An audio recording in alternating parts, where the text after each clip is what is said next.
அன்பிற்குரிய சகோதரர்களே, இஸ்லாத்தின் ஆதாரம் இறைவனுடைய வகி மட்டுமே என்ற தொடரிலே கடந்த சில நாட்களாக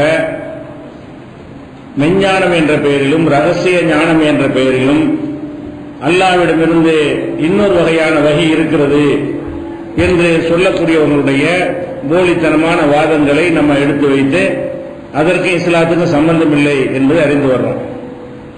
நேற்று இறுதியில நம்ம ஒரு அறைகூவல் கொடுத்தோம். அதாவது ஒரு அவுலியாவுடைய சுபுக்கி என்ற அவுலியாவுடைய வரலாறை எழுதியிருக்கிறாரு. அது தபக்காத்துல் குப்ரா என்கிற ஷாரானி அவர்களுடைய புத்தகத்தில் இது இருக்கிறது. அது நீங்க இது கொள்கை சரியா தவறா என்பதற்கு அதையே ஒரு அளவுகோலா வைத்துக் கொள்வோம். அவ்வளவு பெரிய இமாம் எழுதியிருக்கிறாரு. அதை நீங்க ஜும்மா மேடையில் உட்காந்து பள்ளியாசல் உட்காந்து என்ன செய்யணும், அதை விளக்கி அர்த்தம் செஞ்சு அதை பத்தி நீங்க பயான் பண்ணுங்க, தௌஹீத் ஜமாத்தை கலைச்சிடுவோம் அப்படின்னு சொன்னோம். ஏன் சொன்னோம்னு கேட்டா அப்படி பண்ண முடியாது. கொஞ்சம் மாற்றியமான ரோசம் உள்ள யாரும் பண்ண முடியாது. அப்படி பண்ணிட்டாங்கன்னா அங்கனுக்குள்ளே அவங்களை ஒரு மூத்தாக்கிடுவாங்க மக்கள்லாம். அவ்வளவு மோசமா இருக்காது. அதனாலதான் சொல்ல ஒரு காலத்தில் செய்ய மாட்டாங்க, அவ்வளவு ஆபாசமானது. இப்ப என்னன்னு கேட்டா இது முகநூல்கள்ல பரப்பின உடனே அந்த அவர் ஒரு பக்கத்து போட்டிருந்தாங்க ஸ்கிரீன்ல, அந்த பேஜில் அந்த வாசகம் இல்லை அப்படிங்கிற மாதிரி ஒரு பதில் இந்த உலமாக்கள் சார்பாக கொடுக்கப்படுது. பேஜ் பல கம்ப்யூட்டர் பேஜ் இருக்கிறது, பல எடிஷன் இருக்கு, ஒவ்வொன்றும் ஒவ்வொரு விதமான பக்கங்கள் இருக்கும். நான் சொல்லும் பொழுதே பேஜ் முக்கியம் இல்ல, ஒவ்வொரு ஆளுடைய பேருடைய வரலாறு எடுத்து பார்த்தா சுபுக்கின்ற வரலாறு எடுத்தா அது கீழே இருக்கிறது. ஒரு ஆளுக்கு ஒரு பக்கம் தான் வரலாறு எழுதியிருக்கிறாரு. அப்ப அந்த ஆளுடைய பேர் எடுத்துனா பக்கம் தேவையில்லைன்னு நான் சொல்லியும் இருக்கிறேன். பக்கம் முக்கியம் கிடையாது. அபூபக்கர் வரலாறுனா அபூபக்கர்ங்கிற பேர்ல போய் எடுத்துட வேண்டியதான். சுபுக்கியுடைய வரலாறு எடுத்து பாரு, அது இருக்கா இல்லையா, அல்லது நீ எந்த கிதாப் வச்சு அது கொண்டு போய் எடுத்து காட்டுறேன். அந்த பக்கத்தை குறிப்பிட்டார்கள், அந்த பக்கத்தில் இல்லைன்னா 72 எடிஷன் இருக்கும் ஒரு புத்தகத்துக்கும். அந்த புத்தகங்கள்ல பக்கங்கள் மாறும். பெருசா போடுவான், சின்னதா போடுவான், அகலமா போடுவான், சின்னதா போடுவான், 100 பக்கம் அகலமா போடுவான், 50 பக்கமா போயிடும். அப்ப அந்த மாதிரி எல்லாம் பல எடிஷன்கள் இருக்கிறதுனால அந்த பேஜில் காட்ட முடியுமா பதில் இப்படி இருக்குதா இல்லையா தேடி பாருங்க. சாப்ட்வேர்ல அடிச்சா முடியாந்துருது, அல்ல பிரட்டி பார்த்தா வந்துட போகுது. இப்படி எல்லாம் பதில் கொடுக்கக்கூடிய ஒரு காட்சியை பார்க்கிறோம். அடுத்து என்னன்னு கேட்டா ஷாரானி, அவர் யார் ஷாரானி பதில். இப்ப இவர் யாருன்னு கேட்டா இவர் தான் பெரிய அத்தாரிட்டி. இந்த 500 ஆண்டுகளாக எழுதப்படுகிற எந்த ஒரு மதுஹப் நூல்களாக இருந்தாலும் இமாம் ஷாரானி சொல்லி இருக்கிறார்கள் எடுத்து காட்டுவாங்க. அப்ப இந்த 970 உள்ள ஒரு ஆளு உஸ்மானிய ஆட்சி துவங்கும் பொழுது இவர் பிறக்கிறாரு. உஸ்மானிய ஆட்சி முதல்ல துவங்குதுல, இந்த காபால் டூம் கட்டினான அந்த கலாமுன் மன்னர், அந்த பரம்பரை ஆட்சி முடிஞ்சு உஸ்மானியர்கள் ஆட்சி வரும் பொழுது அந்த காலத்தில் தான் அவர் பிறக்கிறார். அப்ப கிட்டத்தட்ட 450-500 வருஷம் ஆகுது. இந்த 500 ஆண்டுகளாக எழுதப்பட்ட எந்த மதுஹப் கிதாபுகளாக இருந்தாலும் அதுல இவருடைய பெயரை குறிப்பிட்டிருக்கிறாங்க. மேற்கோளா இந்த கருத்து சரியானது. ஏனென்றால் இமாம் ஷாரானியை சொல்லி இருக்கிறார்கள். இப்படியெல்லாம் புகழ்ந்து 500 ஆண்டுகளாக மதுஹப் குப்பையில் எழுதி வைத்துவிட்டு இது அர்த்தம் செய்யலாண்டவுன அவர் யார் ஷாரானி, நாங்க எங்க கொண்டாடணும் மக்களுக்கு தெரியாது. மக்களுக்கு தெரியாது. அப்ப ஷாரானி இல்லைன்னு சொன்னீங்கன்னா ஷாரானியை நீ புகழ்ந்து பேசியதை தனியா பின் எடுத்து போடுவோம். என்னென்ன புத்தகத்தில் ஷாரானியை பாராட்டி இவர் பெரிய அறிஞர், பெரிய அல்லாம ஆரிஃப் பில்லா, பெரிய இறை நேசர், சூஃபி, அவுலியா, இவருக்கு அவுலியாவுடைய கதை எழுதின இவரே அவுலியா என்றெல்லாம் எழுதி வைத்திருக்கிற தனியா அடிச்சு இதுக்கெல்லாம் பதில் சொல்ல வேண்டிய இன்னொரு சவாலுக்கு அவங்க வந்துவாங்க. பொய் சொன்னார்களே ஆனால் சவாலுக்கு மேல் சவாலை சந்திக்க வேண்டி வரும். எல்லாத்தையும் விட ஒரு கிறுக்க போய் எழுதிட்டு போயிட்டா டாபிக் முடிஞ்சு போச்சு. ஒரு கிறுக்கு நாங்க ஏத்துக்கல அப்படின்னா அது சரியான பதில் சொல்லணும். சரி, என்ன மேலே பேசி என்ன செய்யணும், அது ஜும்மால பேசி இந்த மாதிரி இமாம் ஒரு அவுலியா சுபுக்கி இருந்தார்கள், அவர்கள் பெண் பார்க்க போனார்கள், போகும்போது என்ன செய்தார்கள் அப்படின்றது என்ன செய்யணும் பயான்ல பண்ணி அந்த மாதிரி எல்லாரும் பொண்ணு பாருங்க அப்படின்னு சொல்லி பாரு. அதே மாதிரி ஷாரானி என்பவர் கிட்டத்தட்ட 40க்கு மேற்பட்ட நூல்கள் எழுதுனது இன்னைக்கு இருக்காருல இருந்துட்டு இருக்கு, நிறைய எழுதியிருக்கிறாரு. 40க்கு மேற்பட்ட நூல்கள் தனியா இணையதளங்களில் கிடைக்கிறது, நம்ம டவுன்லோட் பண்ணிக்கலாம். அப்படி பெரிய பன்னூல் ஆசிரியராகவும் அவுலியாவும் மகான் என்றெல்லாம் சொல்லப்படுற ஒரு ஆளை வச்சுக்கிட்டு இந்த ஆள் எழுதியிருக்காரு அவ்வளவு மதிக்கிறீங்கன்னு கேட்டா அவரெல்லாம் நாங்க யாருன்னு தெரியாத தப்பிக்கிறது வேண்டி. அப்ப இந்த நேரத்தில் யாரெல்லாம் தெரியாதுன்னா இப்ப எவனெல்லாம் இந்த ஷாரானி இமாமுடைய பாராட்டி எழுதியிருக்கிறானோ அவ்வளவு பேரும் அவ்வளவு பேரும் இவரை கண்டிக்கிற மாதிரி அவரை அறிஞர் சொன்னாங்க. அவனுக்கு தான் காப்பின்னு பார்த்தா கொடுக்கணுமா இல்லையா? அதனால இந்த அறைகூவல் கியாம நாள் வரைக்கும் ஏத்துக்கிற முடியாது. அதுக்கு தகவல் தான் உங்களுக்கு சொல்லிக்கிறேன், டாபிக் வரணும். அடுத்ததாக இந்த இஸ்லாத்தின் ஆதாரத்தை பேசும் பொழுதெல்லாம் இந்த மார்க் அறிஞர்கள் என்ன செய்வாங்க, மக்கள்கிட்ட குர்ஆன் ஹதீஸ் சொல்லும் பொழுது இவங்க குர்ஆன் ஹதீஸ்ங்கறாங்க, ஆனா இஸ்லாத்தின் ஆதாரம் 4 குர்ஆன் ஹதீஸ் இஜ்மா கியாஸ் இப்படி சொல்லுவார்கள். யாரு? ஷாஃபியா இருந்தாலும், ஹனபியா இருந்தாலும், மாலிகியா இருந்தாலும், ஹம்பலியா இருந்தாலும், எல்லா குரூப்ல உள்ளவங்களா இருந்தாலும் என்ன செய்வாங்க, இஸ்லாத்தின் ஆதாரம் 4 அப்படிம்பாங்க. குர்ஆன் இஸ்லாத்தின் ஆதாரம் என்பதற்கு நம்ம சொன்ன உரைகள் உங்களுக்கு போதுமான ஆதாரத்தை சொல்லிட்டோம். ஹதீஸ் இஸ்லாத்தினுடைய ஆதாரம் என்பதற்கு சான்றுகளை உங்களுக்கு சொல்லியாச்சு, நபியை பின்பற்றி தான் ஆகணும். இஜ்மா இஸ்லாத்தினுடைய ஆதாரம் அப்படிங்கிறாங்கல்ல, அது என்ன இஜ்மா அப்படின்னா, இஜ்மாங்கிற சொல்லுக்கு ஏகமனதான முடிவு என்று அர்த்தம், நேரடி அர்த்தம். இஜ்மா என்றால் ஏகமனதா எல்லாருமா சேர்ந்து எடுக்கிற முடிவுக்கு பேர் என்னது? இஜ்மா. இந்த சொல்லுக்கு அர்த்தம். அப்ப இவங்க என்ன சொல்றாங்கன்னு கேட்டா, குர்ஆன்ல இல்ல, ஹதீஸ்ல இல்ல, நம்ம எல்லாருமா கூடி ஒரு முடிவு எடுக்கிறோம், அதுவும் ஆதாரம். எல்லாருமா கூடி நமக்கு முன்னாடி முடிவு எடுத்துட்டாங்கன்னு சொன்னா பின்னாடி வரும் மறுக்க கூடாது. போன நூற்றாண்டு எல்லாருமா கூடி இது ஹலாலு அப்படி சொல்லிட்டாங்கன்னு வைங்க, அது ஹலால் தான். குர்ஆனை எப்படி மறுக்க கூடாதோ, ஹதீஸை எப்படி மறுக்க கூடாதோ, அது மாதிரி இஜ்மாவை மறுக்க கூடாது. இஜ்மா என்பது இஸ்லாத்தினுடைய மூல ஆதாரம் அப்படின்றது, அதுக்காக தான் இஜ்மாங்கிற சொல்றாங்க. இப்ப அதுல நிறைய விஷயங்கள் இருக்கு. முதல்ல எல்லாரும் கூடி எடுக்கிறது மார்க்க ஆதாரம் ஆகிறதுக்கு இஸ்லாத்துக்கு கிரவுண்ட் இருக்குதா? இல்லவே இல்லை.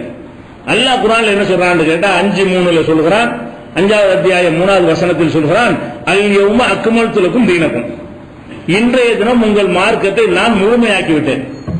அப்ப அல்லாஹ் முழுமையாக்கின பிறகு பிற்காலத்தில் முடிவெடுக்க என்ன மிச்சம் இருக்கு? நல்லது முழுமையாக்கி சொல்ல வேண்டியெல்லாம் சொல்லியாச்சு.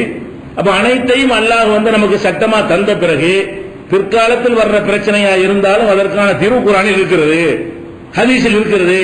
இல்லாட்டி உலகத்தெல்லாம் கூடி முடிவு எடுப்பேன் சொல்ற இருக்கு, அனைத்தும் இருக்கிறது.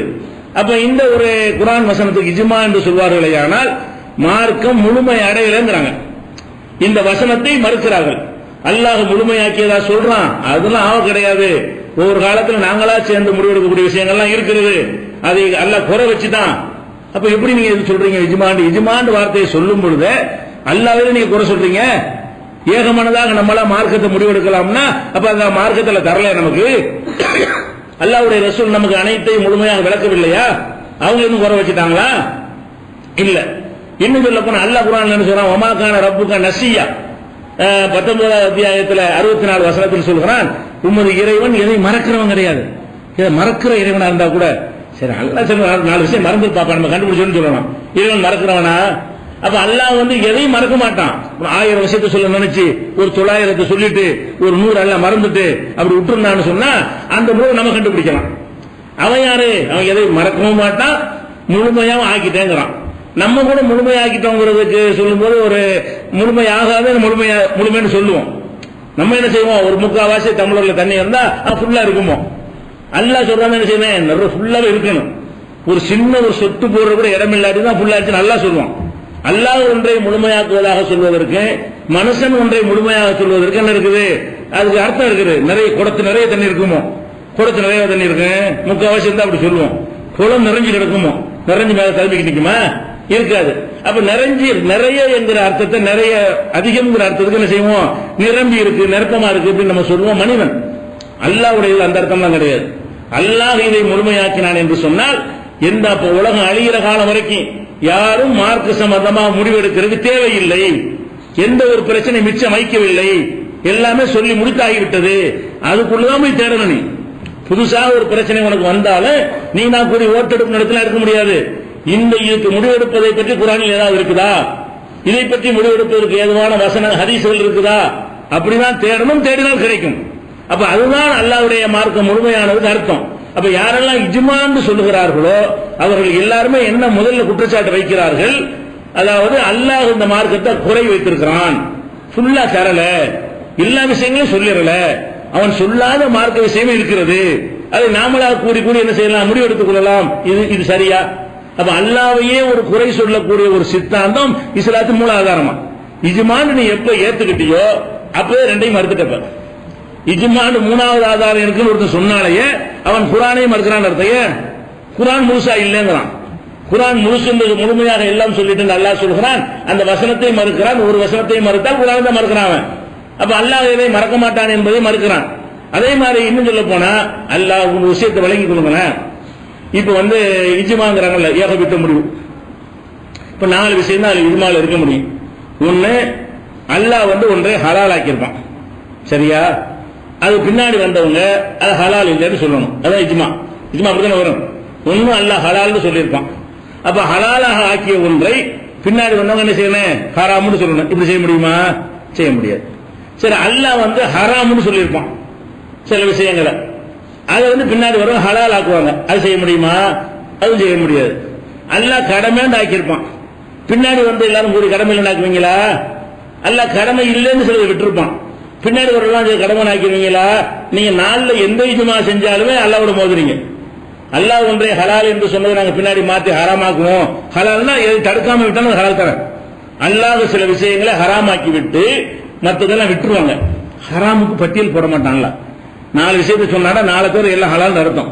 ஹராம் ஜாஸ்தியா இருக்கிறனால ஹலால் என்ன செய்யறாங்க? ஹலால் ஜாஸ்தியா இருக்கிறது. ஆட்டு திங்கலாம், மாடு திங்கலாம், கொக்கு திங்கலாம், குருவி திங்கலாம், பட்டியல் போட முடியுமா? குர்ஆன் 100 எழுதணும், அவ்வளவு திங்கிறதாம.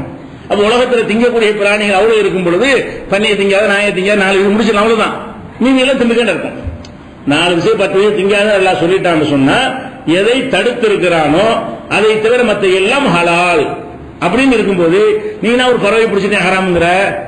அல்லது ஹலால ஹராம் ஆக்காம விட்டுட்டான்ல, ஹராம ஆக்காமல் அல்லாஹ் ஒன்றை விட்டால் அது ஹலால். அந்த ஹலால நீங்க எல்லாம் கூட ஹராமாக போறீங்களா? இஜ்மாக்கு என்ன கிரவுண்ட், என்ன வேலை இருக்குது? அதே மாதிரி இபாதத்து, வணக்க வழிபாடு இருக்குது. வணக்க வழிபாடுலையுமா இந்த உலக விஷயத்துல 1-2 நம்ம கண்டுபிடிக்கிற விஷயங்கள் எல்லாம் விட்டு வச்சிருக்கான். மார்க்க சம்பந்தம் இல்லாத விஷயங்களை மார்க்கத்திலேயுமா இருக்குது, இபாதத்து அதுலயுமா இருக்குது, அதுலயுமா அல்ல குறை வச்சுட்டான். அப்ப மேராஜ் நோம்பு எல்லாரும் கூடி முடிவு எடுத்துட்டாங்கன்னா அது மார்க்கமாயிரும். எதுக்கு இந்த எஜ்மா கொண்டு வர்றாங்க? இவங்களாம் கூடி மேராஜும்பாங்க, இவங்களாம் பராத்தி 3 யாசின் ஓதி பார்சல் பண்ணணும்பாங்க. என்னடா அதை குர்ஆன்ல எங்கடா இருக்கு? இல்ல, ஹதீஸ்ல இல்ல. அப்ப எல்லாரும் முடிவு எடுத்தோம். அதுக்குதான் இல்லன்னு சொல்ற விஷயத்தை செய்வதற்கு என்ன செய்யறாங்க? எல்லாரும் கூடி முடிவு எடுத்துட்டோம். அப்ப இந்த எல்லாரும் கூடி முடிவு எடுத்தோம் என்கிற இந்த வாதம் பித்அத்துகளை உண்டாக்குவதற்கும் புதுசு புதுசாக வணக்கங்களை கண்டுபிடிப்பதற்கும் அதை நியாயப்படுத்துவதற்கும் தான் இதை பயன்படுத்துறது வச்சிருக்கிறாங்க. குர்ஆன் ஹதீஸ் ஆதாரம் காட்ட முடியாத நிலையில். அப்ப நம்ம என்ன கேட்கிறோம்னா, மேராஜ் ரசூலுல்லாஹ் தான் நடந்துச்சு, உனக்கு நடந்துச்சு. அந்த ரசூலுல்லாஹ் வணக்கத்தை சொன்னாங்களா? மேராஜ் நேத்து கண்டுபிடிப்பா? மேராஜ்ங்கிற ஒரு போனவர் உனக்கு ஏதாவது வணக்கம் சொன்னாரா? இந்த நாள் இபாதத்து செய்யி, இந்த நாள் நோம்புன்னு சொன்னார் அவரு. அப்ப யார் மேராஜுக்கு போனாங்களோ அவங்க சொல்லல, யார் மேராஜ் கூட்டிட்டு போனாலும் அவனும் சொல்லவில்லை. மேராஜ் கூட்டிட்டு போனவன் அல்ல, மேராஜுக்கு அழைத்து செல்லப்பட்டவர் ரசூல் ஸல்லல்லாஹு அலைஹி வஸல்லம். அவங்க 2 பேருமே மேராஜுக்கு வணக்கம்னு ஒண்ணு சொல்லாம இருக்கு, மீனா உண்டாக்கி வச்சுட்டு இஜ்மாங்கிற. அப்ப இஜ்மா என்று சொல்வதெல்லாம் என்ன விளங்குகிறது என்று சொன்னால், இவங்க இல்லாத ஒன்றை சொல்வதற்கு அது ஒரு கருவியா பயன்படுத்துறாங்க. அதை விளங்கிக்கணும். அடுத்ததான் என்னன்னு கேட்டா, சரி ஏகபித்த முடிவுங்கிறீங்கள, இதுல வேடிக்கை பாருங்க. இஜ்மாண்டா ஏகபித்த முடிவு, ஏகபித்த முடிவுங்கிறாங்கல்ல, அது என்னங்கிறதுல ஏகபித்த முடிவு இல்ல. யாருடைய ஏகபித்த முடிவு? ஏகபித்த முடிவு இல்ல, யாருடைய ஏகபித்த முடிவு? எத்தனை கருத்துன்னு பாருங்க. அதாவது ஒரு சாரார் சொல்கிறார்கள் அல் இஜ்மாவு, இது இப்னு ஹஸ்ம் அவர்கள் தன்னுடைய அஹ்காம்ங்கிற நூல்ல என்ன செய்யறாரு? பட்டியல் போடுற. இஜ்மா என்பதற்கு எத்தனை கருத்துக்களை அறிஞர்கள் சொல்லி இருக்கிறார்கள் என்று வரிசையா பட்டியல் போடுற. எது இஜ்மாண்டு? இஜ்மாண்ட ஏகமானதான முடிவு தானே. ஒரு சாரார் சொல்கிறார்கள் அல் இஜ்மாவு, இஜ்மாவு சஹாபா ஃபகத். இஜ்மான்னு சொன்னாலேயே சஹாபாக்களோட ஏகபித்த முடிவு, நம்ம எல்லாம் கூடியெல்லாம் செய்யக்கூடாது. சஹாபாக்கள் ஏகபித்து செஞ்சிருப்பாங்களே ஒரு முடிவு, அதுதான் இஜ்மாவே தவிர அதுக்கு பிந்தி உள்ளது என்ன இல்ல, அது இஜ்மா கிடையாது. ஒரு சாரார். அப்படின்னா என்ன இஜ்மான்னா சஹாபாக்கள் செஞ்சு மட்டும்தான் ஆதாரமாயிரும். இப்ப நீங்க கூடியெல்லாம் செய்ய முடியாதுன்னு அர்த்தமாயிருது இந்த சாராருக்கு கருத்துப்படி. இன்னொரு சாரார் என்ன செய்யறாங்கன்னா, கால தாயிபத்தும் இஜ்மாவு அகலி குல்லி அஸ்ரின் இஜ்மாவும் சஹீஹுன், ஒவ்வொரு காலத்தில் உள்ளவங்களும் கூடி முடிவு எடுப்பது இஜ்மாவு. ஒரு சாரார் சொல்றாங்க சஹாபாக்கள் செஞ்சது மட்டும்தான், அதுக்கு பிந்தி இஜ்மா கிடையாது. அவங்க காலத்தில் கூடிய ஒரு சட்டத்தை முடிவு எடுத்திருப்பார்களே ஆனால் அதை எடுத்துக்கொள்ளலாம். நமக்கு அதுவும் இல்லைன்னு நம்ம சொல்றோம். அவங்க கருத்துப்படி இஜ்மாங்கிறதுக்கு வியாக்கியானம் கொடுக்கிறவங்கள ஒரு சாராரு சஹாபாக்களுடைய இஜ்மா தான் இஜ்மாவு, ஏகமானதான முடிவு, மற்றதெல்லாம் கிடையாதுன்னு. இன்னொரு சாரார் என்ன சொல்றாங்கன்னு கேட்டா, இன்னைக்கு வரைக்கும் செய்யலாங்கிறாங்க. ஒவ்வொரு காலத்திலையும் எல்லாருமா கூடி செய்யறது என்னது? இஜ்மாவு அப்படின்ட்டாங்களா? சரி, எல்லாருமா கூடி செய்யறோம்ல, அந்த எல்லாருமா கூடி செய்யறது என்பதுல அதுல கருத்து வேறுபாடு இருக்கு. எல்லாரும் கூடி செய்யறதா இஜ்மாவு. இப்ப ஒரு விஷயத்தை எல்லாரும் கூடி செஞ்சுட்டாங்க. எல்லாருமா கூடி ஓட்டெடுப்பு நடத்தி இதான் முடிவுன்னு எடுத்துட்டாங்க. அப்படி எடுத்துட்டாங்கன்னு சொன்னா அவங்களுக்கு பின்னாடி அதை மாத்தலாமா? இப்ப போன நூற்றாண்டுல எல்லாருமா கூடி இஜ்மா பண்ணிட்டாங்க. இப்ப நம்ம எல்லாம் கூடி வேற ஒரு ஐடியா வருது. நம்மள இஜ்மா தானே, அவங்க ஒரு இஜ்மா பண்ணிட்டாங்க, இது ஹலால் பேச்சுக்கு. ஹிஜ்ரி 500 எல்லாரும் கூடி என்ன செய்யறாங்க, இஜ்மா முடிவு எடுத்துட்டாங்க. 600 வர்ற மக்கள் எல்லாம் யோசிக்கிறாங்க, கிறுக்கு சரியா எடுக்கல, நீங்க என்ன சொல்லி ஆமா மாத்திதான் அவனு, அதுல இஜ்மா வருது. இப்ப எல்லாரும் இப்ப இந்த இஜ்மா செல்லுமா? ஏற்கனவே இஜ்மா செஞ்ச அது இஜ்மா தான், அவங்க செஞ்ச தப்புன்னு கருத்தை அடுத்த இஜ்மாவுக்கு வர்றாங்க, அது செல்லுமான்னு கேட்டா அது செல்லாது. முதல்ல உள்ளவங்க தான் முன்னிருப்பேன். 500 செஞ்சான் பாருங்க, அவன் தான் 600 செய்யக்கூடாது. அதாவது போன நூற்றாண்டுல ஒரு முடிவு செய்யப்பட்டு இருந்தால் அடுத்த நூற்றாண்டுல உள்ளவங்க என்ன செய்யக்கூடாது, இஜ்மா. இது ஒரு சாராருடைய கருத்து. இன்னொரு சார் என்ன செய்யறாங்கன்னு கேட்டா மாத்தலாம், அவனுக்கு அது இஜ்மா, நமக்கு இது இஜ்மா. அவன் 500 எடுத்த முடிவு 500 செஞ்சுட்டு போயிடுவோம், 600 உள்ளவன் 600 செஞ்சுட்டு போயிடுவோம். நமக்கு அவங்களுக்கு கட்டுப்படுத்தாது, நம்ம செய்யணும். ஒரு கண்டிஷன் இருந்து கேட்டா அந்த முடிவு எடுத்தாங்கல்ல, அதுல ஒருத்தன் கூட மிச்சமா இருக்கக்கூடாது. அதாவது முடிவு எடுத்த 1,00,000 பேர் முடிவு எடுத்தாங்கன்னு வைங்களேன், 50 பேர் மூத்தா போகணும். ஒருத்தருமே இல்ல, இந்த ஆயை தொடச்சி எல்லா பேரும் செத்து போயிருப்பாங்க அப்படின்னு சொல்லி 100 வருஷமா ஆயிருக்கணும். ஒரு 50 வருஷம் செய்ய முடியாது. இப்போ நீங்க முடிவு எடுத்துட்டீங்கன்னா 50 வருஷத்துல சில பேர் இருப்பான்ல. இப்போ ஒரு முடிவு எடுத்தோம்னு சொன்னா ஒரு 50 வருஷம் கழிச்சு அதை மாத்தும் போது இந்த முடிவு எடுத்த சில பேர் அன்னைக்கு இருப்பாங்க. இன்னைக்கு ஒரு 20 வயசா இருக்கிறவர் இன்னைக்கு 70 வயசா இருப்பாரு. அப்பனா என்ன செய்யணும், அவங்களுக்கு ரைட் கிடையாது. 50 வருஷத்துல முடியாது. ஒரு 150 வருஷம் ஆகும்போது 120 வருஷம் கூட வாழ்ந்துறாங்க. ஒரு கிண்ணஸ்ல சாதனை மாதிரி சில பேர் இருக்காங்க. 120 வருஷம் கூட இருக்கிறது. அப்ப ஒரு முடிவு எடுத்தாங்கன்னு சொன்னா ஒரு 120 வருஷத்துக்கு எண்ணி விட்டுட்டு அப்புறம் தான் அடுத்த முடிவு எடுக்கணும். அப்பதான் 50 பேர் போயிருப்பான். அந்த முடிவு எடுத்ததுல ஒருத்த மிச்சமா இருந்தாலும் மாத்தக்கூடாது. எப்படா 50 பேர் சாகுறாங்கன்னு பார்த்துட்டு தான் வியாக்கியானம், இஜ்மாக்கு வியாக்கியானம். இப்படி அதுக்கடுத்து என்ன செய்யறாங்கன்னு கேட்டா இஜ்மான்னு சொன்னா அப்படிலாம் கிடையாது. அதாவது சஹாபாக்கள் மக்கா மதீனாவாசிகள் செய்யறது இஜ்மாவு. இஜ்மாண்டா சஹாபாக்கள் கிடையாது, எல்லா காலமும் கிடையாது. மதீனாவில் ரசூலுல்லாஹ் இருந்தாங்க, அந்த மக்கள் தான் ரசூலுல்லாஹ் பார்த்தாங்க. மதீனாவில் இருந்த அந்த மக்கள் செஞ்சாங்கல்ல ரசூலுல்லாஹ் காலத்துக்கு அடுத்த தலைமுறை, மதீனாவில் வாழ்ந்த சஹாபாக்கள் இருக்கிற முடிவு தான் இஜ்மா. எல்லா சஹாபியும் எடுக்கிற முடிவு இஜ்மா கிடையாது. அவங்க எல்லாம் இஸ்லாம் தலைவிட்டு கிராமங்களில் உட்கார்ந்து இருப்பாங்க, அவங்களுக்கு தெரியாது. மதீனாவில் உட்கார்ந்து ரசூலுல்லாஹ்வோட நல்ல கிட்ட அனைத்திலையும் பங்கெடுத்து டெய்லி அவங்களை சந்தித்துக் கொண்டு இருந்த மக்கள் மதீனா மக்கள் தான். அவங்க எடுத்த முடிவு தான் இஜ்மாவை தவிர மதீனாக்காரன் ஒரு முடிவு எடுத்திருக்கும் உலகம் எல்லாம் சேர்ந்து வேற முடிவு எடுத்தா செல்லாது. இஜ்மாண்டா யாது மதீனா வாசிகள் செய்யறது தான் இஜ்மா அப்படிங்கிறாங்க. இன்னொருத்தங்க என்ன செய்யறாங்கன்னு கேட்டா எல்லாருமே கூடுறாங்க ஒரு முடிவு எடுக்கிறதுக்காக வேண்டி. இப்ப நம்மளா கூடுறோம்னு வச்சுக்கோங்களேன், நம்ம எல்லாம் கூடும் போது இது செய்யலாமா அதை செய்யலாமான்னு கேட்கிறோம். ஒரு 5 செய்யலான்னு வரும், ஒத்த கருத்து வரல. அதாவது இது செய்யலாமா அதை செய்யலாமா 5 கருத்து வந்துருச்சுன்னு வைங்களேன், ஒரு முடிவுக்கு வரல. இப்ப என்ன இப்ப ஒரு இஜ்மா வரலாம். 5 கருத்தை சொல்லிவிட்டாங்க, ஒருத்தன் எப்படிங்கிறான், ஒருத்தன் அப்படிங்கிறான், ஒருத்தன் எப்படிங்கிறான், இப்படி 5 கருத்துல நிக்கிறோம். அப்ப என்ன செய்யறாங்கன்னு கேட்டா 6வது கருத்தை அடுத்து உள்ளவங்க சொல்லக்கூடாது. இந்த 5க்கு மேல கிடையாது இஜ்மா ஆயிடுச்சுல. அப்படி 5 கருத்தை சொல்லிட்டீங்கன்னா 6வது கருத்து இல்லைன்னு தான் அர்த்தம்.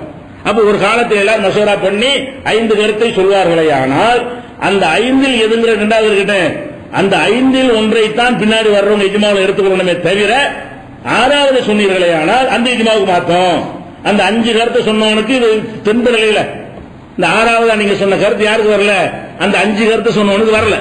அப்ப ஒரு காலத்தில் என்ன செய்யறாங்கன்னு கேட்டா ஒரு 10 கருத்து சொல்லப்படுமே, ஆனால் 11வது கருத்து பிற்காலத்தில் சொல்லக்கூடாது.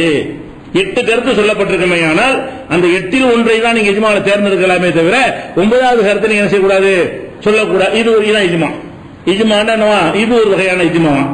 இன்னொரு சாரா என்ன செய்யறாங்கன்னு கேட்டா மாலா யோரவி ஹிலாபம், ஒரு விஷயம் சொல்லப்படுது இஜ்மால செய்யல, யாரும் மாத்தமா சொல்லல, அது இஜ்மா.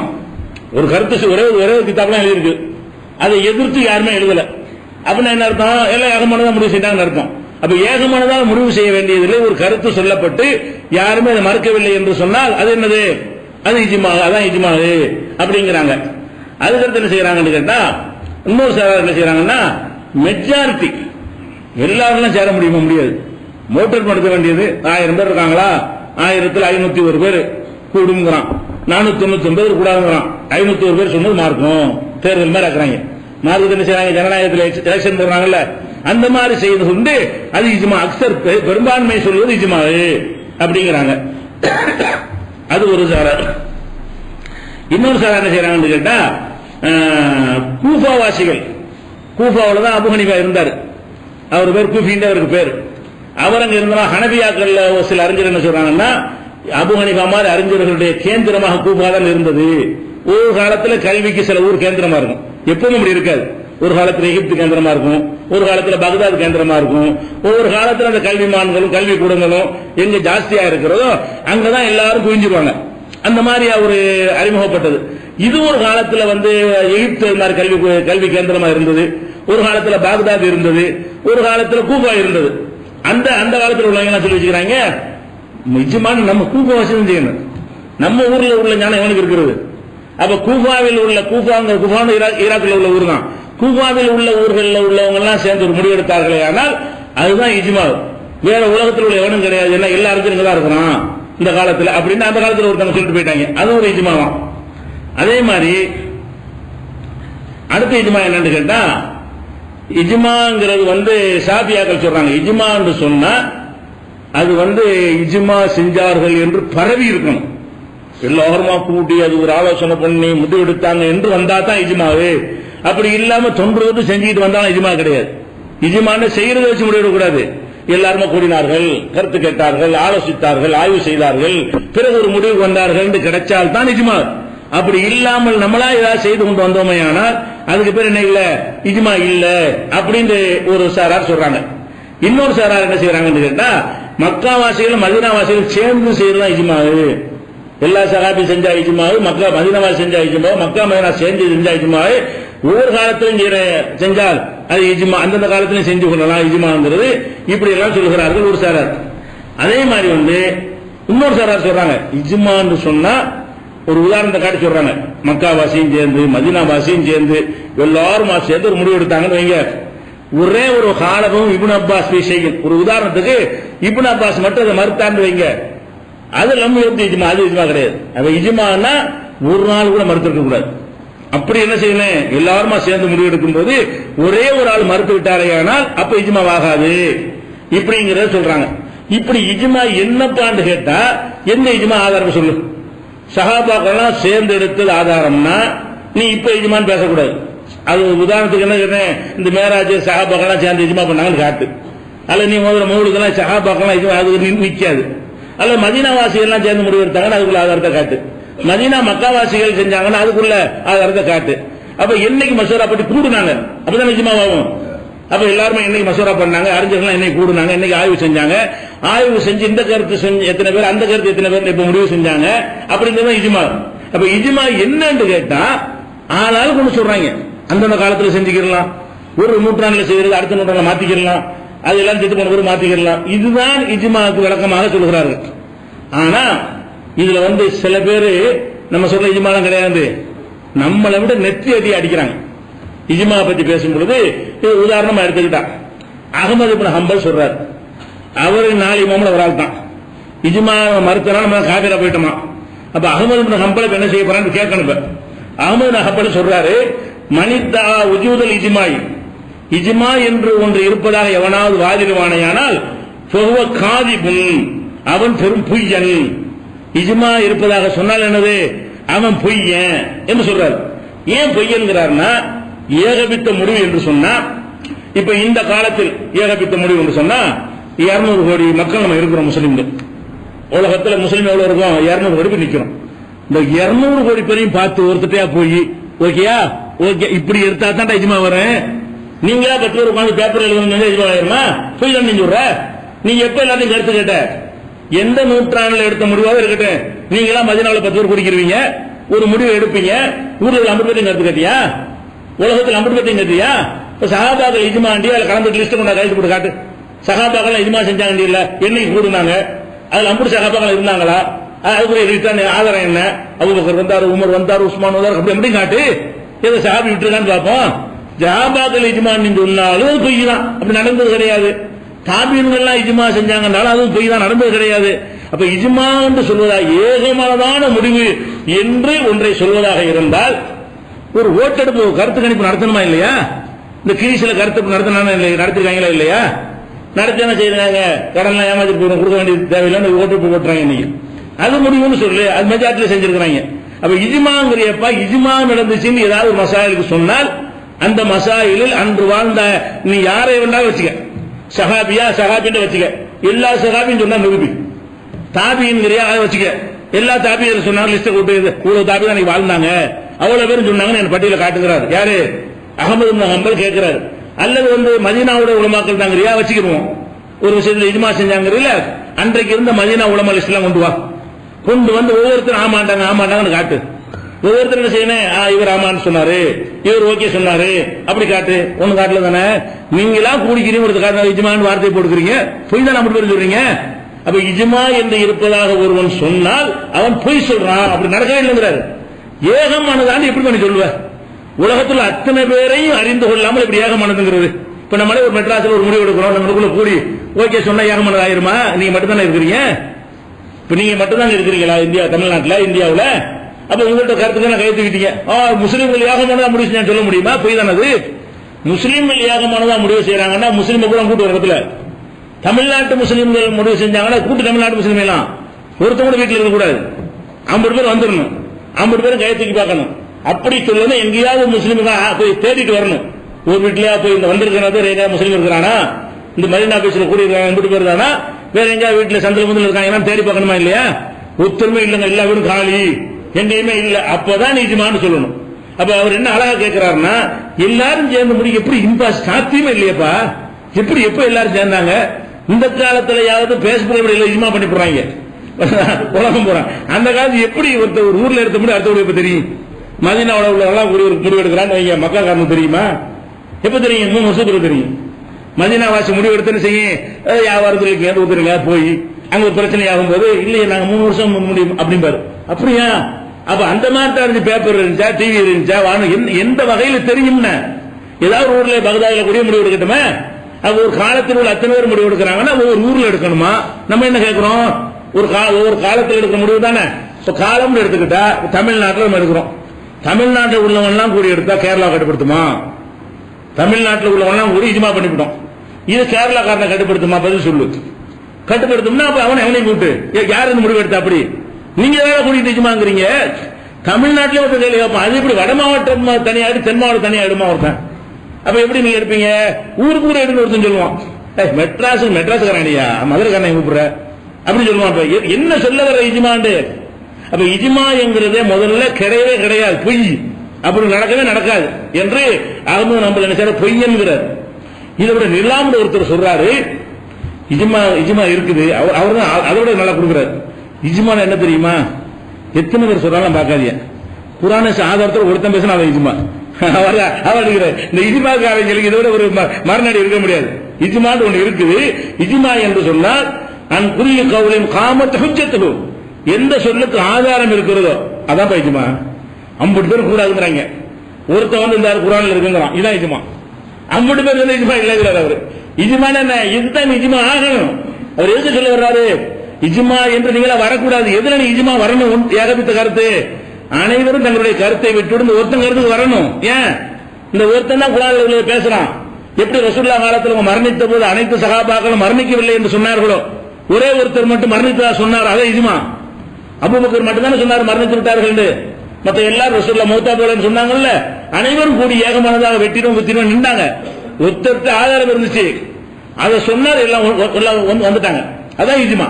அப்ப இஜ்மா என்று சொன்னா ஒருத்தர் சொன்னாலும் ஆதாரத்தோடு பேசினால் அது இஜ்மா, உலகமே சேர்ந்து சொன்னாலும் ஆதாரம் இல்லாம சொன்னா அது இஜ்மா இல்ல அப்படின்னு சொல்லி இருக்கிறார்கள். அப்ப இவருக்கு உன்னுடைய ஃபத்வா என்ன? அஹ்மது இப்னு ஹம்பல் இஜ்மாவை மறுத்திருக்கிறார், உன் ஃபத்வா என்ன? அதே மாதிரி நிலாமுடைய அறிஞர் மறுத்திருக்கிறார், உன் ஃபத்வா என்ன? சரி, உங்களுடைய சுன்னத் ஜமாஅத் கொள்கை பிரகாரம் இந்த இஜ்மால எதை இஜ்மான்னு சொல்லுவீங்க? சஹாபி இஜ்மாமிகளா? உங்க கருத்து எது? அப்ப கேட்டா 16 கருத்தையும் 16 பேர் சொல்லுவாங்க. அப்ப அதுல இஜ்மா பண்ணுவான். இஜ்மா எதுங்கிற விஷயத்தில் இஜ்மா பண்ணுவானே. அப்ப இஜ்மா எதுங்கிறத உனக்கு முடிவெடுக்க முடியாம உட்கார்ந்துருக்க. இஜ்மாவை மறுக்கிறார்கள், இஜ்மா இல்லை என்கிறார்கள், என்னமோ பயங்கர குர்ஆனை மறுத்த மாதிரி கொண்டு வர்றாங்க.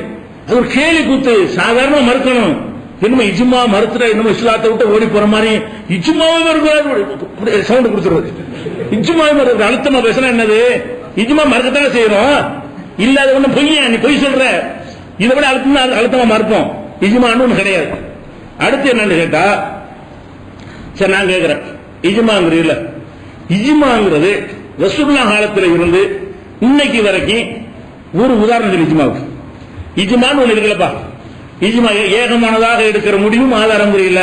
அப்ப ரசூலுல்லாஹ் மரணித்த காலத்தில் இருந்து இப்ப வாழ்ந்து கொண்டிருக்கிற இந்த காலம் வரைக்கும் இஜ்மாவில் எடுக்கப்பட்டது உதாரணம் சொல்றா, ஒரு சட்டம் சொல்லு, இந்த விஷயத்தை எல்லோரும் கூடி இஜ்மா ஒண்ணு சொல்லு. இல்ல, இஜ்மாங்கிறாங்க ஒரு சட்டத்தினுடைய மூல ஆதாரம்னா 14 நூற்றாண்டுக்கு ஒண்ணு காட்ட முடியலையே. ஒரு நூற்றாண்டுல ஒண்ணு கேட்கல. ரசூல் ஸல்லல்லாஹு அலைஹி வஸல்லம் மரணித்ததுக்கு பிறகுதான் இஜ்மா வருங்கிற. சரி, மரணித்த காலத்தில் இருந்து இப்ப நம்ம வாழ்ந்து கொண்டிருக்கிற காலம் வரைக்கும் முஸ்லிம் உம்மத்துகள் எல்லாம் கூடி, அல்லது எந்த 16 கருத்தையும் வச்சுக்க, அல்லது சஹாபாக்கள் எல்லாம் கூடி, அல்லது மதீனாவாசிகள் எல்லாம் கூடி, அல்லது மக்காவாசிகள் எல்லாம் கூடி, அல்லது மக்கா மதீனாவாசிகள் எல்லாம் கூடி, அல்லது காலத்தில் உள்ள எல்லா மக்களும் கூடி எடுத்த முடிவு சொல்லாதான் இந்த விஷயத்திற்கு கூடினார்கள். இந்த விஷயத்தில் ஏகமானதாக ஒரு முடிவை எடுத்தார்கள். மார்க்க விஷயத்தில் கேட்டா என்ன செய்றாங்க? குர்ஆனை தொகுத்தாங்க. அதான் இஜ்மா. குர்ஆனை தொகுத்தாங்க. ரசூல் காலத்தில் இல்ல, இப்படி புக்கா இருந்துச்சு குர்ஆன். ரசூல் ஸல்லல்லாஹு அலைஹி வஸல்லம் காலத்தில் துண்டு பேப்பரா வச்சிருந்தாங்க.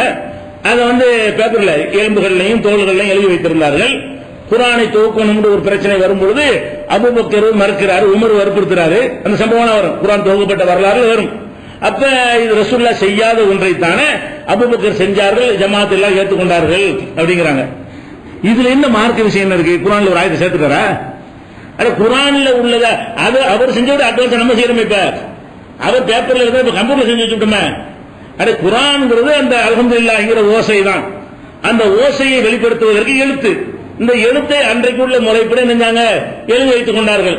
அபூபக்கர் நம்ம துண்டு துண்டா எடுத்து அடுக்கினார். அவ்வளவுதான். துண்டு துண்டா 2 பேப்பர் செஞ்சாரு, அடுக்கி வச்சாரு. அதான் அபூபக்கர் செஞ்ச வேலை. அது மார்க்கெட்டில் என்ன செஞ்சிட்டாரு கேட்ட, பள்ளிவாசல் கட்டுற இஜ்மா தானே. ரசூலுல்லாஹ் கூரையிலான இருந்தாங்க. ரசூலுல்லாஹ் பள்ளி எப்படி இருந்துச்சான்? கூரையா இருந்துச்சான். இப்ப நீங்க பள்ளி கூரையில் இருக்குதா? அப்ப கூரை இல்லாம கட்டலாம் இஜ்மால தானே வருது அப்படிங்கிறாங்க. நான் என்ன சரி, இப்ப எப்ப இந்த மாதிரி முடிவு எப்ப இஜ்மா எடுத்தாங்க எல்லாரும்? அதான் ஒண்ணு நம்ம அறிவே சொல்லுது, பள்ளிவாசல்ங்கிறது தான் பேசிக் தொழுகைக்கு உள்ள இடம். அது வசதி தந்தவாறு செஞ்சுக்கிறோம்.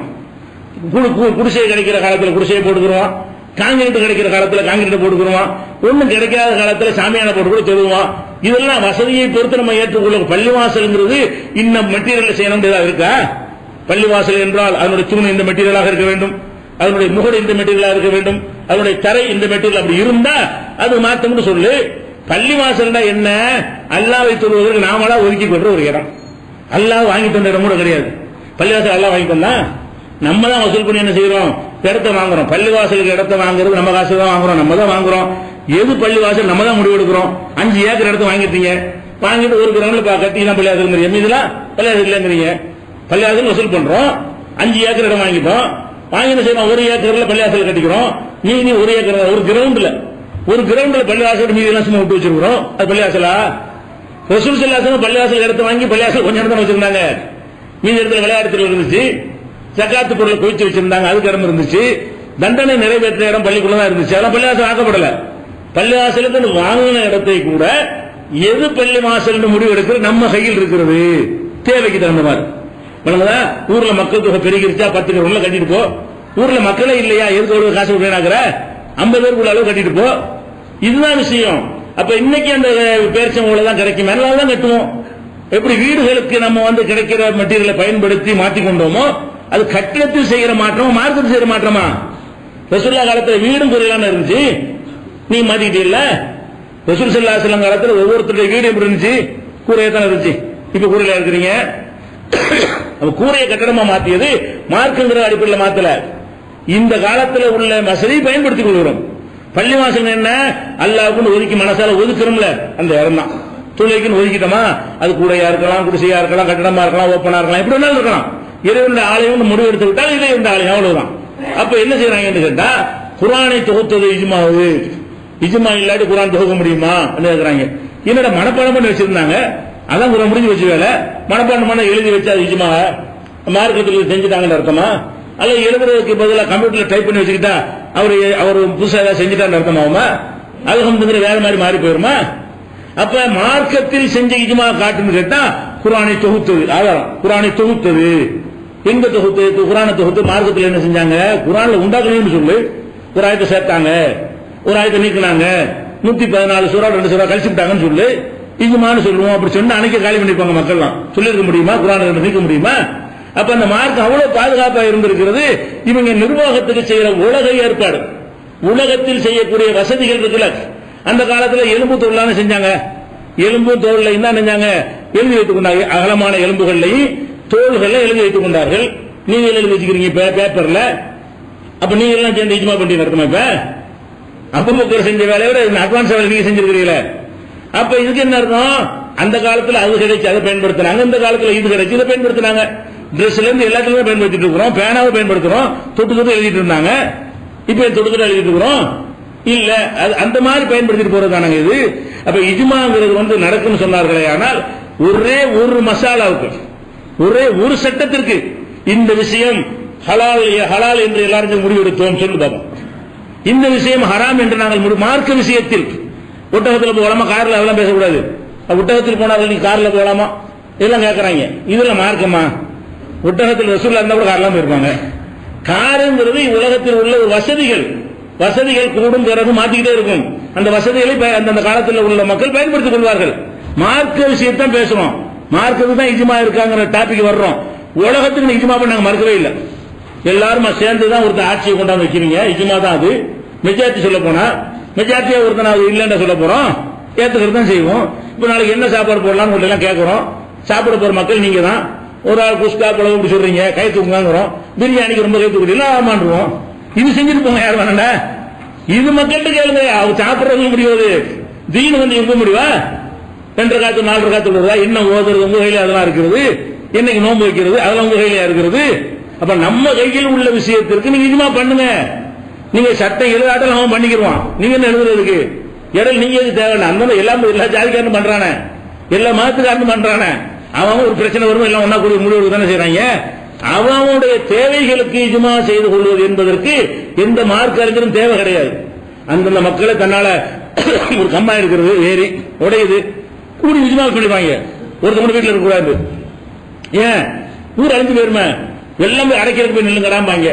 அது முஸ்லீம் இருந்தாலும் செய்வான், இந்து இருந்தாலும் செய்வான், கிறிஸ்டின் இருந்தாலும் செய்வான், எல்லாருமே கலந்து கூட போய் நிற்பாங்க. இஜ்மா தான் அது. வீட்டில் ஒருத்தனை இருக்கக்கூடாது சட்டம் போடுறாங்க இல்ல, சேஃப்டிக்கு பண்ணிக்கிறது. அப்ப சேஃப்டிக்காக வேண்டி தங்களுடைய வசதிகளுக்காக வேண்டி சில முடிவுகளை எடுத்தார்களே, ஆனால் அதை கொண்டாந்து இஜ்மாவை சேர்க்கக்கூடாது. இதுல வசதிகளுக்கு செஞ்சுக்கிட்டோம். குர்ஆனை எழுத்துல கொண்டு வந்தது, அதோட அட்வான்ஸை கொண்டு வந்தது.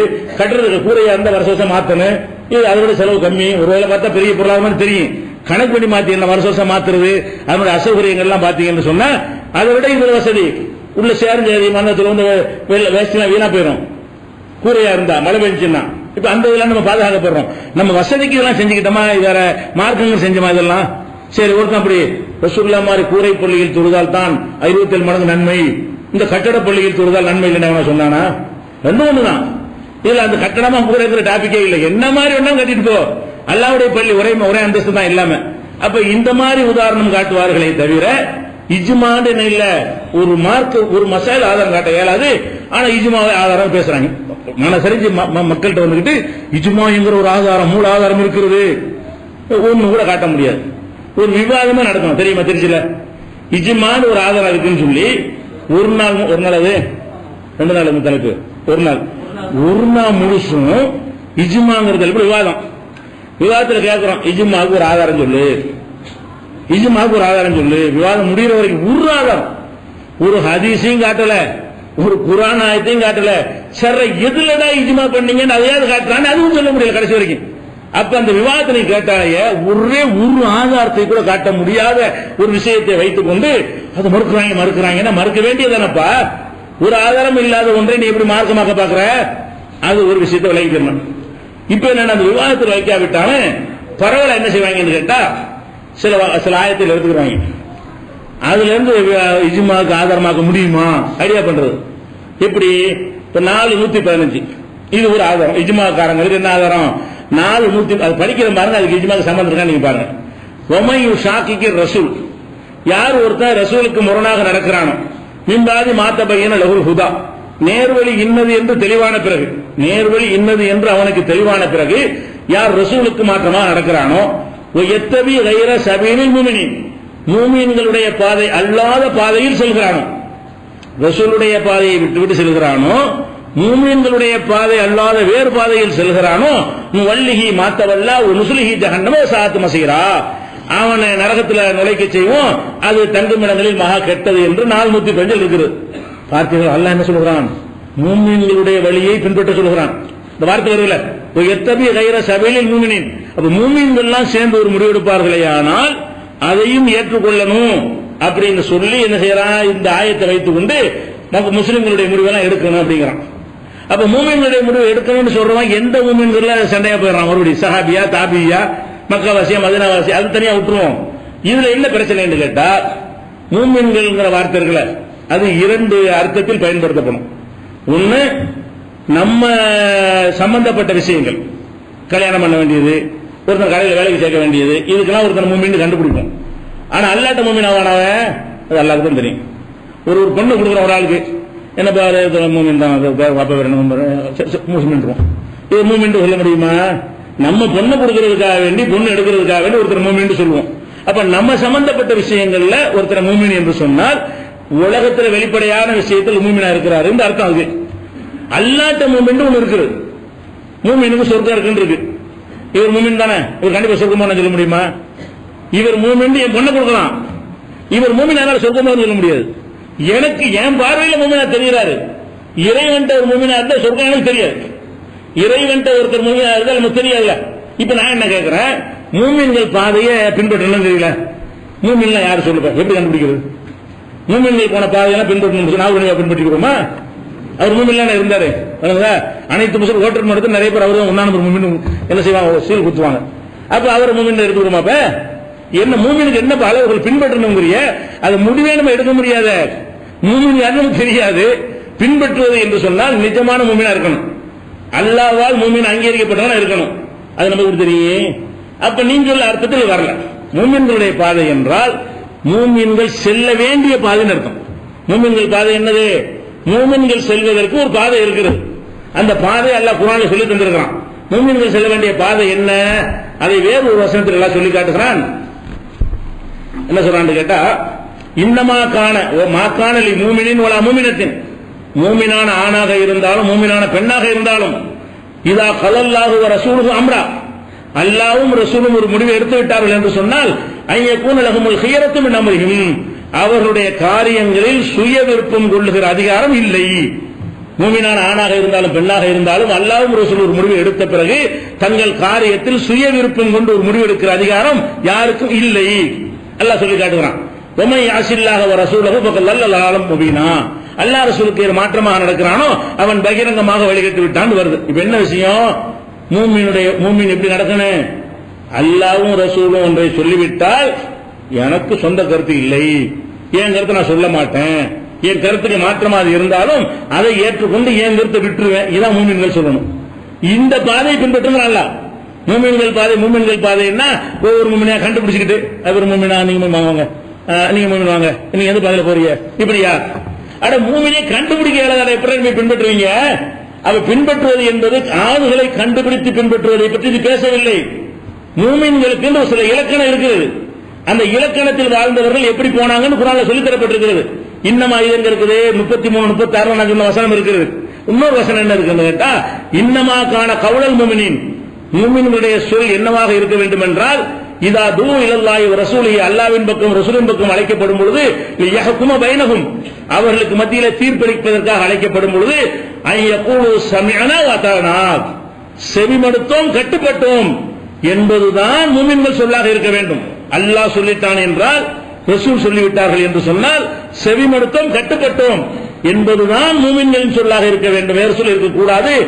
உலாயிக ஹுமுல் முஃப்லிஹூன், இவர்கள் தான் வெற்றி பெற்றவர்கள் என்று 24:51 சொல்லி காட்டுகிறான். அப்ப என்ன அர்த்தம்? மூமின்கள் பாதையை பின்பற்ற வேண்டும் என்றால் மூமின்கள் செல்ல வேண்டிய பாதை அல்லாஹ் சொல்லி தர்றான். அது என்ன மூமின்கள் பாதை? சமீனா வஅதானா, அல்லாஹ் சொன்னால் கேட்போம், ரசூல் சொன்னால் கேட்போம், இதுதான் மூமினுடைய பண்பு என்று அல்லாஹ் சொல்லி காட்டுகிறான். மூமின்களுடைய பாதையில போன்னு சொன்னா சில ஆட்களை தேடி எடுத்துக்கொண்டு அவங்க சொன்னதை மார்க்கமாக்கி கொண்டு போனா இவ்வளவு நாளா சொன்ன வகிதான் மார்க்கம் அம்புட்டு அடிக்கிட்டு போயிரு. அல்லாட்டு வந்ததுதான் வகிதான் மார்க்கம், வகி இல்லாத மார்க்கம் இல்ல. சஹாபாக்கள் கூட மார்க்கத்தில் அதிகாரம் இல்ல.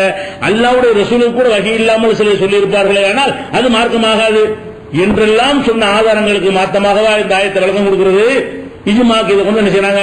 ஆனா விவாதத்தில் வைக்கல. நாளை பேருந்து பொதுமக்கள் பயானில் இது ஆதாரம் பார்ப்பாங்க. இது இப்படி ஆதாரம் விவாதத்தில் வச்சுக்கணுமா இல்ல, விவாதம் கேட்டோம்ல இஜ்மாக்கு இந்த ஆயத்தை வைக்க காணாம். ஒரு ஆயத்தை வைக்கலையே, இது எங்களை இஜ்மா பத்தி சொல்லுவது அவ்வளவு ஈஸியா அதை மறுத்துருவோம்.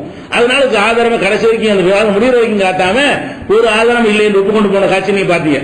அப்ப இதுல என்னன்னு கேட்டா, அப்ப மூமின்களுடைய பாதையை பின்பற்றணும் என்று சொன்னால் மூமின்கள் செல்ல வேண்டிய பாதை அதுவும் சூறாவை எடுத்துக்கிட்டு இஜ்மா ஆதாரங்கிறாங்க. ஸிராத் அல்லதீன அன்அம்த அலைஹிம், நீ யாருக்கு அருள் புரிந்தாய் அவர்கள் வழியை காட்டு. யாருக்கு அருள் புரிந்தாயோ அதை பின்பற்றணும். அப்படி யாருக்கு அருள் புரிந்தாயோ அவர்களை காட்டுன்னு அர்த்தம். நல்லடியார்களுடைய முடிவு நம்ம ஏற்றுக்கொள்ளணும்னு அர்த்தம் அப்படிங்கிறாங்க. சில நல்லடியாரை அந்த கண்டுபிடிச்சாங்களே ஏத்துக்கிறது. சஹாபாக்களா இருந்தவங்கள முனாஃபிக்கா போயிருக்கிறாங்கன்னு மறுமை நாள்ல தெரிய வருகிறா. யாரை நீ மூமின் எப்படி கண்டுபிடிச்சு எப்படி நீ ஃபாலோ பண்ணுவ? அவன் நடிச்சுக்கிட்டு மூமினா இருப்பான், பெரிய தாடி வச்சிருப்பான், பெரிய ஜிப்பா வச்சிருப்பான், மார்க்கமும் அவனுக்கு இருக்காது, நடிச்சிருப்பான். அவனை எப்படி ஃபாலோ பண்ணிட்டு போவ? அது அங்கே தெரியும். அவன் மூமின் கண்டுபிடிக்க இயலுமா? இயலாது. யார் இறைவனுக்கு உகப்பான மூமின் கண்டுபிடிச்சாதான் ஒரு ஃபாலோ பண்ற விஷயம் வரும். அப்ப கண்டுபிடித்து ஃபாலோ பண்ற விஷயத்தை இது சொல்லவில்லை. கண்டுபிடிக்காமல் ஃபாலோ பண்ற விஷயத்தை சொல்லுகிறது. கண்டுபிடிக்காமல் ஃபாலோ பண்ற எப்படி? மூமினுடைய பண்பு என்ன? பண்பை கண்டுபிடிக்கலாம். மூமினுடைய பண்பு என்ன? அல்லாஹ்வும் ரசூலும் சொல்லிவிட்டால் ஆமன்னா சல்லம்னா, என் நம்பிக்கை கொண்டும் கட்டுப்பட்டோம், சமயனா அக்கனா செவியொற்றும் கட்டுப்பட்டோம் சொல்லணும். இந்த பண்பில் யார் நடக்கிறார்களோ அவர்களைத்தான் அங்க சொல்கிறது. மூமின்கள் பாதை என்று சொன்னால் மூமின்கள் செல்வதற்கு ஏற்ற பாதை, மூமின்கள் செல்ல வேண்டும் என்று அல்லாஹ் படித்து தந்திருக்கிற பாதை அர்த்தம். இது ஒரு இஜ்மாவுக்கு ஆதாரம். அதே மாதிரி என்ன செய்யறாங்கன்னு கேட்டா இன்னொரு ஆயத்திற்கு வஸாபிகூனல் அவ்வலூன மினல் முஹாஜிரீன வல் அன்சார், முஹாஜிர்கள் அன்சார்கள் முந்தி போனாங்கல்ல அவர்களும் வல்லதீன தபவுஹும் பிஇஹ்சான், நல்ல முறையில் அவர்களை பின்பற்றி சென்றார்களே அவர்களையும் ரலியல்லாஹு அன்ஹும் அல்லாஹ் பொருந்திக் கொண்டான். அது ஆரம்ப சஹாபாக்களையும் அல்லாஹ் பின்பற்றி கொண்டான், பொருந்திக் கொண்டான். அவங்களை பின்பற்றினார்களே அடுத்த தலைமுறை சஹாபாக்கள், இரண்டாம் தலைமுறை சஹாபாக்கள், அவங்களே எல்லாம் பின்பற்றி பொருந்திக் கொண்டான் வருது வசனம். இது 9:100 வருது. இதுக்கு வியாக்கியானம் என்ன சொல்றாங்க? முந்தி சென்ற சஹாபாக்களை பிந்தி சென்ற சஹாபாக்கள் பின்பற்றினார்கள். அப்ப என்ன அர்த்தம்? அந்த ஈஜ்மா அவங்க முடிவு எடுத்துக்கொண்டார்கள் அப்படிங்கிறாங்க. இதெல்லாம் ரசூலுல்லாஹ் இருக்கும்போது நடக்குது. இவன் தான் சொல்றான் ரசூலுல்லாஹ் காலத்துல இஜ்மா இல்லங்கிறான். இவன் இந்த ஆயத்தை காட்டலாமா? இவனே என்ன சொல்றான்னா இஜ்மா எப்ப வருங்கிறான்? ரசூலுல்லாஹ் காலத்துக்கு பிந்திதான் வருங்கிறான். ரசூல் இருக்கும்போது வகி இறங்குது, வேற யாரு இருந்துச்சு? ரசூலுக்கு இந்த ஆயத்து இறங்குதுன்னு சொன்னா இது ரசூல் காலத்தில் நடக்குதுன்னு அர்த்தம். அப்ப ரசூல் காலத்தில் தான் முந்தி சென்ற சஹாபாக்களை பிந்தி சென்ற சஹாபாக்கள், முதல்ல ஹிஜ்ரத் செய்த சஹாபாக்களை அடுத்த வர சஹாபாக்கள் பின்பற்றினார்கள் வருது. பின்பற்றினார்கள் வருதா இல்லையா? அப்ப அவங்க சொல்ல ஏற்றுக்கொண்டு அர்த்தமாகுதா இல்லையா? இஜ்மாவுக்கு தான் ஆதாரம் அப்படிங்கிறான. இது அவன் சொல்லலாமா? அவன் வாதமே என்னன்னா ரசூல் காலத்தில் இஜ்மா இல்லைங்கிறதான். ரசூல் இருக்கும் அவர் தான் முடிவு இருப்பாரு, ரசூலுக்கு அப்புறம் தான் இஜ்மாங்கிறான். அப்ப ரசூல் இருக்கும் போதே பிந்தின சஹாபாக்கள் முந்தின சஹாபாக்கள் பின்பற்றினாங்களே அது எப்படி? அந்த அர்த்தம் இல்ல. ஹிஜ்ரத்தில் பின்பற்றினார்கள், முஹாஜிர்களை பின்பற்றினார்கள் என்ன அர்த்தம்? ஹிஜ்ரத்தில் பின்பற்றுவது. அன்சார்களை பின்பற்றினார்கள் என்று சொன்னால் நுஸ்ரத்தில் உதவி செய்ய அந்த தன்மையை, அதாவது ஒரு ஆளை இப்ராஹிமை பின்பற்றுவது என்று சொன்னால் இப்ராஹிமை பார்த்து அவன் பின்னாடியே போறதுன்னு இருக்கும். இஸ்மாயிலை பின்பற்றுவதுன்னா அவன் பின்னாடியே போறதுன்னு இருக்கும். பேரை சொல்லாம ஒரு தகுதியை சொல்லி உண்மையாளனை பின்பற்றுவது என்ன அர்த்தம்? உண்மை சொல்ல அர்த்தம். உண்மையாளனை பின்பற்றுதல் என்று சொன்னால் உண்மை சொல்லணும் அர்த்தம். நோன்பாளியை பின்பற்றணும்னா என்ன அர்த்தம்? நோன் வைக்கணும் அர்த்தம். ஒரு ஆளை பின்பற்றுன்னு சொன்னா தான் என்ன வரும்? அவர் சொல்ற கேட்கணும் அர்த்தம் வரும். இங்க என்ன வருதுன்னா முஹாஜிர்களை பின்பற்றுதல். முஹாஜிர்னா ஹிஜ்ரத் செய்தவர்கள் அர்த்தம். முஹாஜிருக்கு என்ன அர்த்தம்? ஹிஜ்ரத் செய்த மக்காவை துறந்து மதீனாவுக்கு போனார்களே அவர்களை பின்பற்றினார்கள் என்ன அர்த்தம்? ஹிஜ்ரத் செய்து அவங்க மாதிரி பின்னாடி ஹிஜ்ரத்துக்கு போனாங்க. முன்னாடி அவங்க ஹிஜ்ரத் செஞ்சாங்க, பின்னாடி இவங்க ஹிஜ்ரத் பண்ணாங்க. நுஸ்ரத் அன்சார்கள் உதவி செஞ்சவங்க, உதவி செஞ்சவர்களை பின்பற்றுவது என்ன அர்த்தம்? நாம உதவி செஞ்ச அர்த்தம். முதலில் அவர்கள் உதவி செய்தார்கள், பிந்தியும் உதவி செய்தார்கள். இந்த மாதிரியான ஒரு அர்த்தத்தில் சொன்ன வாசகத்தை வைத்துக் கொண்டு இஜ்மா இருக்கிறது முந்தி உள்ளவங்களை பின்பற்றலாம் இருக்குது, இதான் எங்களுக்கு ஆதாரம் அப்படின்னு சொல்ற காட்சியை பார்க்கணும். இது அந்த கருத்தை தராது. இன்னும் சொல்ல போனா 52:21 ஒரு விஷயத்தை எல்லாம் சொல்லி காட்டுறான். ஒரு வசனம் வல்லதீன ஆமனு யார் நம்பிக்கை கொண்டார்களோ அவர்களும் வத்தபாத்தும் துர்ரியத்தும் ஈமானின் ஈமானோடு அவருடைய சந்ததிகளும் அவர்களை பின்பற்றி செல்வார்களே அவங்களையும் அல்ஹக்னாபிஹிம் துர்ரியத்தகும் அவங்க பிள்ளைகளை அவங்களோட சேர்த்துருவோம். யார் ஈமான் கொள்றாங்க அவங்களையும் அவங்க வழியில் பின்பற்றி போனவங்க பிள்ளைகளையும் நம்ம சொர்க்கத்தில் ஒன்னா சேர்ப்போம் இருக்கு. பிள்ளைகள் வாப்பா பின்பற்றலாம் அர்த்தமாக அப்படி எதுவும் இருக்கணும். இங்க என்ன வருது? மூமின்களையும் அவங்களை பின்பற்றினார்களே அந்த பிள்ளைகளையும் வருது. அப்ப என்ன அர்த்தம்? ஈமானை பின்பற்றின அர்த்தம், கரெக்டான விஷயத்தில் பின்பற்றின அர்த்தம். அப்ப இதை வச்சு ஒவ்வொருத்தரும் அப்பனை பின்பற்றலாம் சொல்லுவியா? அந்த ஆயத்துக்கு அர்த்தம் செஞ்ச மாதிரி இந்த ஆயத்துக்கு 52 21 வருஷத்துக்கு அர்த்தம் செஞ்சால் என்ன வரும்? ஒவ்வொருவரும் தன்னுடைய தகப்பனாரை பின்பற்றலாம். அப்ப மதம் காணாவது அவன் அப்பா பின்பற்றி போறான், நீ இடையில இருக்கிற, அப்படி அர்த்தம் இல்ல. அது அவங்கள மாதிரியே நல்லவங்களா இருக்குன்னு அர்த்தம். அதை சொல்லிட்டு போக பேசாம முடிஞ்சு வச்ச கதை. இது ஒரு ஆதாரம். இந்த மாதிரியான ஆதாரங்களை வைத்துக் கொண்டிருக்கிறார்கள். அது மாதிரி இன்னொரு ஆதாரம் என்னன்னு கேட்டா, என்னுடைய உம்மத்து வழிகேட்டில் ஒன்று சேர மாட்டார்கள் ரசூலுல்லாஹ் சொல்லிருக்காங்க. ஒரு ஹதீஸ், பல ஹதீஸ்கள் பலவீனமான இருக்கு, ஒரே ஒரு ஹதீஸ் கொஞ்சம் ஏற்கத்தக்க ஹதீஸும் இருக்குது. அந்த ஹதீஸ் என்ன வருதுன்னு கேட்டா, லன் தஜிதனி உம்மத்தி அலல் லலாலத்தி அபதா, என்னுடைய உம்மத்துகள் வழிகேட்டில் ஒன்று சேர மாட்டாங்க, எல்லாரும் சேர்ந்து வழிகட்ட முடிவு எடுக்க மாட்டார்கள் அப்படின்னு ஹதீஸ் இருக்கு. இதை வச்சுக்கிட்டு இதுல என்ன விளங்குது? எல்லாரும் சேர்ந்து எடுத்த முடிவு என்னது? கரெக்டா தான் எடுப்பாங்க, வழிகட்ட முடிவு எடுக்க மாட்டார்கள் ரசூலுல்லாஹ் சொல்லிவிட்டார்கள். அப்ப நமக்கு முன்னோர்கள் எல்லாரும் சேர்ந்து முடிவு எடுத்தார்களே, ஆனால் அது என்ன மனுஷன் ஏற்றுக்கொள்ளணும், அது மார்க்க ஆதாரம் அப்படிம்பாங்க. இது என்னன்னு கேட்டா விளங்காம சொல்றது. இப்ப எல்லோரும் வழிகிட மாட்டார்கள் என்ன அர்த்தம்? இப்ப நான் உங்கள்கிட்ட சொல்றேன், எல்லோரும் பொய் சொல்ல மாட்டார்கள் அப்படின்னா எல்லோரும் உண்மை சொல்ல அர்த்தமா? இல்ல, எல்லோரும் பொய் சொல்ல மாட்டார்கள் என்ன அர்த்தம்? பொய் சொல்றவங்க இருப்பான், உண்மை சொல்றவங்க இருப்பாங்க அர்த்தமே தவிர எல்லோரும் பொய் சொல்ல, நீங்கள் எல்லோரும் பொய் சொல்ல மாட்டீர்கள் இது என்ன அர்த்தம்? எல்லோரும் உண்மை சொல்லுங்க அர்த்தமா? எல்லாரும் பொய் சொல்றால இருக்க மாட்டீங்க. ஒரு சபையில இருந்தா பொய் சொல்றவன் இருப்பான், உண்மை சொல்றவன் இருப்பான். அப்படி இருக்கும்போது என்ன வார்த்தையை சொல்லுவோம்? நீங்கள் எல்லோரும் கெட்டவர்கள் இல்லைங்கிறனா, அப்ப எல்லாம் நீங்க நல்லவங்க அர்த்தமாவுமா? வராது.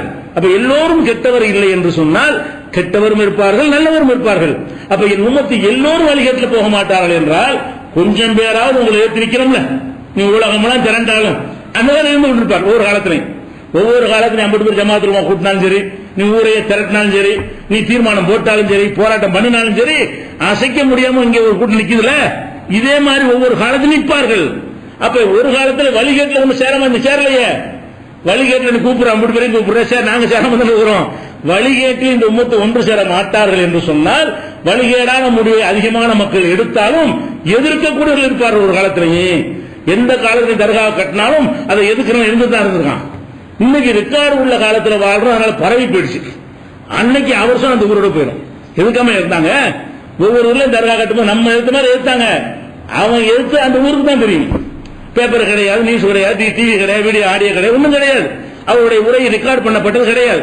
ஆனால் இன்றைக்கு இதெல்லாம் இருக்கிறதுனால பரவலா சென்றடைந்திருக்கே தவிர எல்லா காலத்தையும் எதிர்ப்பாங்களா இல்லையா? இந்த ஹதீஸ்க்கு என்ன அர்த்தம்? என் உம்மத்துகள் வழிகேட்டில் ஒண்ணு சேர மாட்டாங்க. வழிகேடான முடிவு அவ்வளவு பேர் எடுத்தாலும் கொஞ்சம் பேராச்சும் என்ன செய்வான்? ஏத்து நிற்பான். அனைவரும் சேர்ந்து வழிகட்ட முடிவு போக மாட்டாங்கன்னு இருக்கு. இதுல நிஜமாக என்ன இருக்கு? எல்லாரும் சேர்ந்து சரியான முடிவு எடுக்கலாம். அப்ப எப்ப எடுத்திய? இப்ப நாங்க சேர முடியலையே, நாங்க உன்னோட சேர முடியுதா?